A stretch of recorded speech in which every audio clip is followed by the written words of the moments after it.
Hello, welcome to Stories in Time. My name is Eloise Schottler. I'm a storyteller, and today I'm going to reach back in time and tell you a Grimm's fairy tale. There was a king. He had 3 sons, and one day he walked in to dinner, and there they were at the table, and he looked at them closely, and he looked at the 2 older ones, Tom and Will. And they were older now, and he said to them, "It's time for you to go out in the world and make your fortune. And tomorrow is the day you're going to go. I will give you some money, I will give you some food, some cheese, some bread, and you get started." Well, Jack, the younger boy, was sitting there, and he says, "Well, what about me?" And the king said, "You're too young, you're not going." And he didn't. The next day, those boys left. And day after day after day, Jack wondered, where were his brothers? They never heard another word from them. And 12 months later, Jack walked in, stood before his father, and he said, "Father, it's been a year since my brothers left home. We haven't heard anything for them. I'm a year older. I want to go out and find them. Somebody's got to go looking for those boys." The king agreed, and he gave him some money. He gave him a horse, and he gave him some bread and cheese. And the next day, Jack left. Now, Jack took a road, and he followed it, and he followed it 2, 3, 4, 5 days. And he found them. He found his brother in a small town somewhere. They had no money. They had sold their horse. They had eaten all their food. They had spent all their money. They were on hard times. And it came out that they'd been too embarrassed to come back to the king and tell him that they'd fallen in with bad friends and that they had been embarrassed to come and tell their father. So Jack says, "Well, he sent me out to look for you, and we'll go on together. I have some money. I'll sell my horse. We'll get some money, and we'll go on down this road." And that's what they did, starting right that day. And they started on down the road, and as they walked, and then ahead of them was a large dirt mound in the road, and those boys looked at it. And then the 2 brothers said, "Let's have some fun. I know what this is. It's a red ant hill. We'll kick that hill. Those ants will scurry. It'll be so much fun to watch that." And Jack said, "Don't you do that. Don't you do it. Don't you do it. You stop right now. We don't need to hurt those ants." And he talked and he talked and he talked until they agreed not to do it. And they continued on down the road. It was about lunchtime, time to stop and to eat, and they stopped because they saw a lake off to the side of the road on the left-hand side, and they sat down where they could watch the ducks that were swimming so peacefully out on that lake. And one of those brothers looked at the other brother and said, "Oh, I'm sick of eating bread and cheese. I'm sick of eating bread and cheese. Let's go get one of those ducks and we can catch it. We'll have it for lunch. We can build a fire and roast a duck." And Jack heard him and he says, "No, you're not going to. Leave those ducks alone. They haven't done anything to you. Leave them alone. No, you can't, you can't." And he talked, and once again, he convinced them.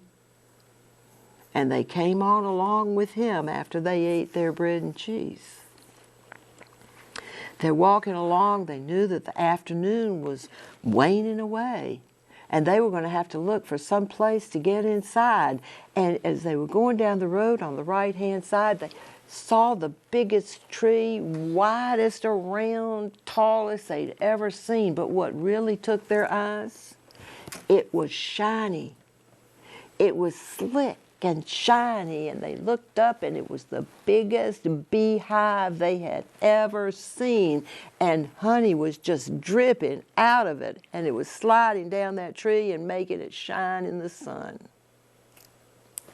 I know what we can do, one of those boys said to the other. We'll start a fire right under that. We'll smoke them out. We'll get rid of those bees and then we can eat all that honey. I'm sick of that bread and cheese, aren't you? And Jack heard him and he said, you're not going to do that. You're not going to do it. No, you're not. You're not. You're not. And he talked and he talked. They were licking their lips, thinking about that honey as they walked on down the road. And it got darker, like it does at the end of a day. The sun was going down, it began to get darker and darker, but they saw a castle up on the hill, and they started walking faster and faster until they got there. And when they entered into the wall, the castle around it, things looked a little strange here. There was a bird up in the tree, sitting on a limb, but it wasn't singing. And it wasn't flying, it was made of stone. There were dogs down underneath that looked like they had been running because their one leg would be up and the other down. And they too had been stopped right in a run and they were made of stone. Everything there was stone. Well, the boys had to get in. It had started to rain, and so they went up to the steps in the front, and they walked up. There was a man.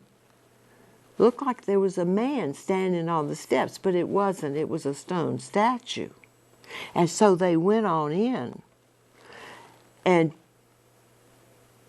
Will said to Tom, did you see that stone statue? He was wearing cloth clothes. That's kind of strange, don't you think? Well, they didn't talk about it. They just went on into the castle and they didn't see anybody. Well, a lot of statues, but they didn't see anybody to talk to. And they went up the steps. And they went around the steps, this landing, and they could look down and there were doors on all sides, and they pushed open one big set of doors. And there was a man sitting there, a man dressed in gray, and he seemed to be making some notes on a piece of paper. And they spoke to him, but he didn't say anything back. He just stood up and he came toward them, and then he went out in the hall and he waved for them to follow him. And they did. And he took them up another flight of steps and he pushed open two big doors, and there they were in a dining room. And there was food on the table, and oh, were they hungry. So they sat down right away and they ate. The best meal they'd had. And when they were finished, the man in gray came back and he signaled again for them to follow him, and they did. And he took them to 3 doors, and in each one of those rooms was a bed. And they got in the bed and they went to sleep. Now the next morning, the man in gray came back, and he went first to Tom. He was the oldest. He went into the room and he looked at him and he said, "We are bewitched here. The witch came and she turned all of us to stone except me, and it's my job to find somebody that can break that spell, and we'll come back to life here. And you ate my dinner last night, so you owe me. Get up. I'll tell you what the first job is that you have to do." And Tom stood up and he looked and he thought, oh my goodness, what is happening here? And he said, out in the back, there's a hill that has green moss on it. And in that hill are pearls. The princess's pearl necklace was broken and they scattered all out. You've got to get them all back. There are 1,000 pearls out there in that moss, and you've got to get them. And he took him out to the backyard. And he said, now this is the way you do it. You get down on your hands and knees and you start looking for those pearls. And you have to find all 1,000 by the time the sun goes down, because if you don't, you'll be turned to stone.